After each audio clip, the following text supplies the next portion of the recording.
Hey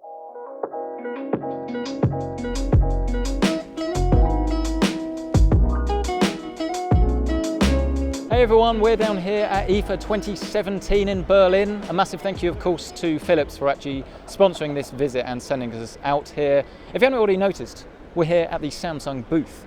And they're showing off a few new toys, a few new announcements, as well as some stuff of course we've seen before, but not necessarily actually seen the product of, rather than merely just sort of heard the announcement.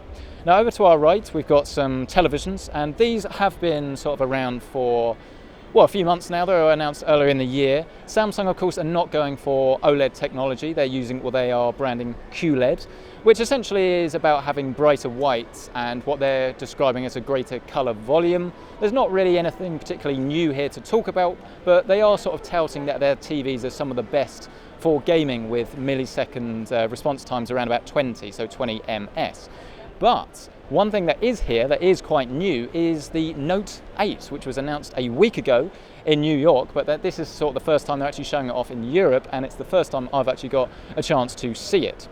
So the Note 8 is a larger version of the S8 Plus, which is probably my favorite phone that's out at the moment. And this is a little bit bigger. It's 0.1 of an inch bigger. It's almost slightly more rectangular, and because it's part of the Note line, it comes with a little S Pen. And an S Pen essentially means that if you want to take notes while you're out and about, you can do so. You can now actually use the device while it's in standby mode. You can sort of write directly on the screen. And because it's slightly larger, it's going to be slightly better for entertainment.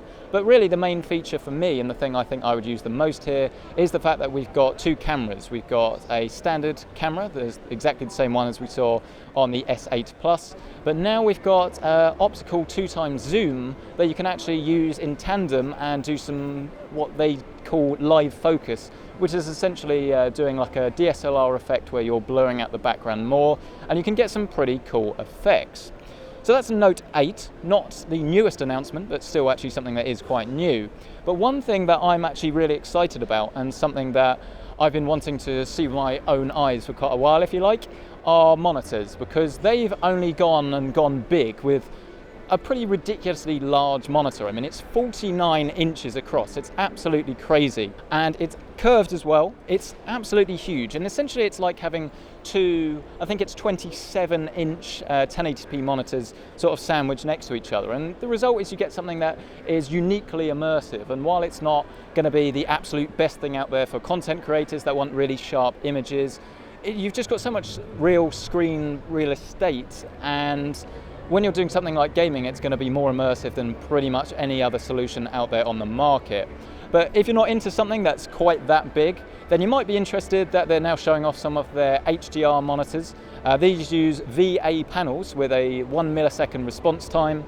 And it's quite cool because essentially HDR means you're going to get a sort of greater amount of contrast and a greater amount of color information on screen at the same time. So there's going to be darker blacks and then there's going to be brighter whites on screen at the same time.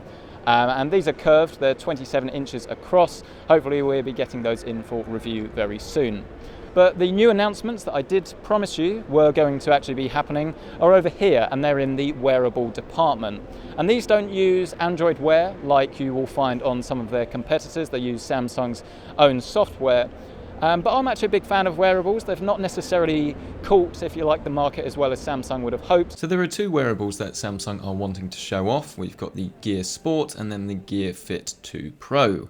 The Gear Fit 2 Pro is going to be more for people that really do want to do fitness things, and both of the watches are now suitable for swimming with an increased water resistance rating. The Gear Sport is a smaller version of their other smartwatches. They run the Tizen operating system and are really going to be competitors to a lot of the Android Wear watches. So some really cool announcements here, but we look forward to sort of doing the rest of the show. A massive thank you for you guys for checking out this video. To Philips, of course, for actually taking us out here and sponsoring, obviously, the trip and the coverage.